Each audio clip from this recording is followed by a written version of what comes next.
नमस्कार दोस्तों। आज हम बात करने वाले हैं उपचुनावों की।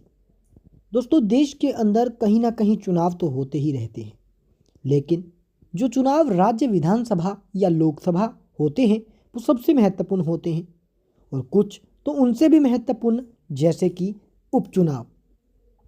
उपचुनाव तब करवाए जाते हैं या कोई विधायक निष्कासित हुआ हो, किसी विधायक को बर्खास्त कर दिया हो या किसी विधायक का निधन हो गया हो। उपचुनाव उस विधायक के निधन या उस प्रतिनिधि के निधन के 6 महीने के अंतराल के अंदर करवाया जाना अति आवश्यक हो जाता है। आज हम बात करने वाले हैं ऐसी ही देश में होने वाली 5 विधानसभा उपचुनाव सीटों की, जिन पर देश के अंदर उपचुनाव होना है।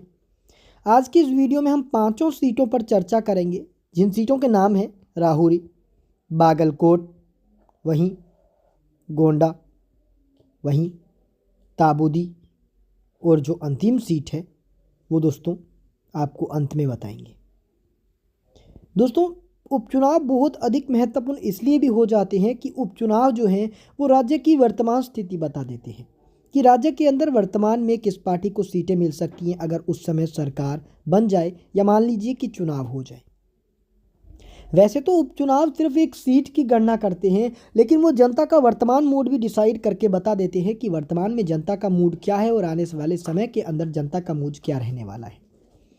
आज हम अलग अलग राज्यों की 5 विधानसभा उपचुनाव सीटों की बात करेंगे, और दोस्तों हम बात करने वाले हैं कि आखिरकार किसे कितनी सीटें मिलेंगी। आज इस वीडियो को आप लाइक कर दें, लाल बटन दबाकर चैनल को सब्सक्राइब करके घंटी के बटन को दबा दें। हम एक एक कर सभी सीटों के बारे में आपको बताएंगे, लेकिन उससे पहले इस वीडियो को लाइक, चैनल को सब्सक्राइब याद से कर दीजिएगा, क्योंकि ये सब कुछ ही बिल्कुल फ्री होता है और दोस्तों इसमें किसी भी प्रकार के कोई भी पैसे नहीं लगते हैं। दोस्तों, सबसे पहली जो सीटें हमारे सामने निकल कर आ रही हैं उनका नाम है राहुरी विधानसभा की सीट। राहुरी विधानसभा की सीट के अंदर दोस्तों ये महाराष्ट्र विधानसभा का हिस्सा है। बीजेपी विधायक जो थे शिवाजीराव काडिले, उनका निधन हो गया था। अक्टूबर 2025 में दिल का दौरा पड़ने से उनका निधन हुआ था। उसके बाद ये सीट खाली हो गई। अब रिक्त हुई सीट के कारण उपचुनाव करवाए जाने की प्रक्रिया भी शुरू कर दी गई है। हम सभी जानते हैं कि राहुरी विधानसभा सीट पर एक सीट के अंदर उपचुनाव बीजेपी बहुत अच्छे मार्जिन के साथ जीत जाएगी। अभी जो बायपोल हुए, अभी जो विधानसभा उपचुनाव हुए, उन सब के आंकड़े कुछ ऐसे थे जो सबको हैरान कर दे रहे थे, और उन आंकड़ों ने न सिर्फ आम जनता की बल्कि खुद बीजेपी की भी नींद उड़ा दी कि आखिर ये आंकड़े आ कैसे सकते हैं। अब बात अगली सीट की करें, जिसका नाम है बागलकोट सीट। बागलकोट जो सीट है वो कर्नाटक विधानसभा चुनाव का हिस्सा है, और यह कर्नाटक 2023 के अंदर कर्नाटक के यहाँ पर कांग्रेस के मैटी हुलुप्पा चुनाव जीते थे। बाद में उनके निधन के कारण ये सीट खाली हो गई, इसलिए यहाँ भी उपचुनाव करवाया जाना है, और ताकि इस रिक्त सीट को फिर से भरा जा सके। वैसे तो अभी तक कोई भी आधिकारिक घोषणा उपचुनावों को लेकर नहीं हुई है, लेकिन चुनाव आयोग और स्थानीय प्रशासन इसकी तैयारी के अंदर जुट गए हैं। रिपोर्ट के अनुसार यह विधानसभा चुनाव का तीसरा उपचुनाव होगा। ये आने वाले महीनों के अंदर होना है, और इस उपचुनाव के बाद कहीं ना कहीं सरकार की वर्तमान स्थिति भी पता लगेगी। सरकार की अभी वर्तमान स्थिति, जो सरकार क्या मजबूत स्थिति के अंदर है, ये सरकार क्या अभी उस स्थिति के अंदर है कि वापसी अगर चुनाव हो जाए तो फिर से सरकार बना ले, दोनों का पता लगेगा। अब बात कर लें दोस्तों अगली 2 सीटों की, जिसमें एक सीट तो पोंडा है तो एक सीट है ताबूदी सीट। दोनों ही सीट काफ़ी महत्वपूर्ण है। सबसे पहले हम बात करेंगे पोंडा सीट की। गोवा की पोंडा विधानसभा सीट, जो कि कॉन्स्टिट्यूशन नंबर 21 है, यहाँ पर दोस्तों वर्तमान जो एमएलए थे रवि नायक का 15 अक्टूबर 2025 को निधन हो गया था, जिससे ये सीट खाली हो गई थी।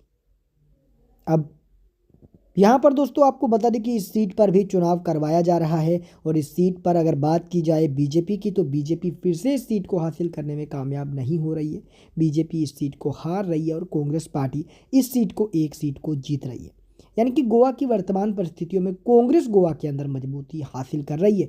जैसा कि हम सभी को पता है कि कांग्रेस पार्टी गोवा के अंदर क्या रिपीट मोड में आएगी, ये तो हम अगले सर्वे में बात करेंगे। गोवा का एक अलग से सर्वे आपको लेकर देंगे, लेकिन इस उपचुनाव के अंदर तो कांग्रेस इस सीट को हासिल कर ही रही है। अब बात ताबूदी सीट की करें। ताबूदी सीट जो है वो दोस्तों एक ही सीट रखती है और दोस्तों ये जो सीट है वो जाएगी बीजेपी के खाते के अंदर। ताबूदी सीट के गणित की बात करें तो दोस्तों ताबूदी विधानसभा की सीट मणिपुर की संसदीय विधानसभा का हिस्सा है और ये एससी आरक्षित सीट है।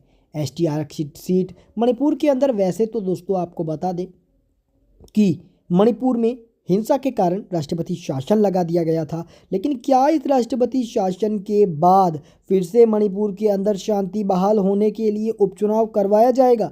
आपको बता दें कि कुछ इन्हीं कारणों से अब तक इन उपचुनावों को रोका गया है। अब जल्द ही यहाँ उपचुनावों की तारीखों का ऐलान होगा और उपचुनाव करवाया जाएगा। सूत्रों की माने तो ये उपचुनाव एक साथ करवाए जाएंगे, जिसमें पश्चिम बंगाल के चुनाव के साथ इस उपचुनाव को करवाए जाने की सबसे अधिक कोशिश मानी जा रही है। हालांकि अब तक इसको लेकर कोई भी आधिकारिक सूचना नहीं है। हम बात अंतिम कोरिडोंग सीट की कर ले। ये सीट भी काफ़ी महत्वपूर्ण है।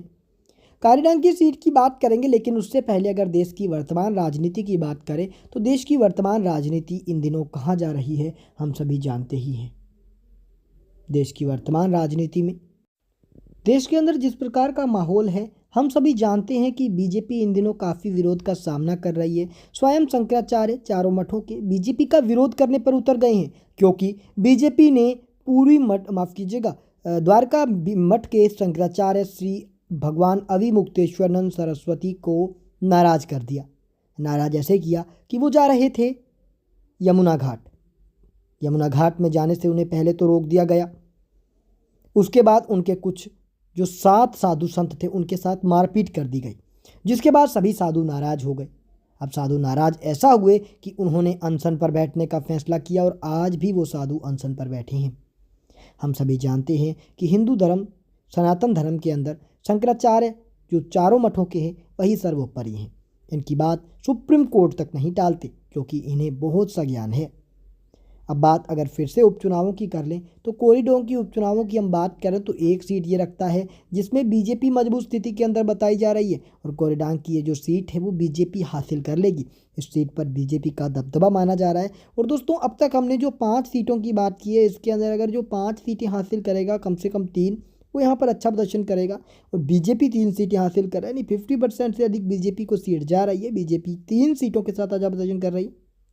बात कांग्रेस की जाए तो कांग्रेस यहाँ पर 2 सीटें हासिल कर रही है। हालांकि कांग्रेस का प्रदर्शन देखा जाए तो निराशाजनक रहेगा, क्योंकि कांग्रेस हमेशा से ऐसे ही प्रदर्शन करती आई है और कांग्रेस ने अब तक कोई सुधार नहीं किया है जिससे उसको अच्छा प्रदर्शन करने का मौका मिल सके।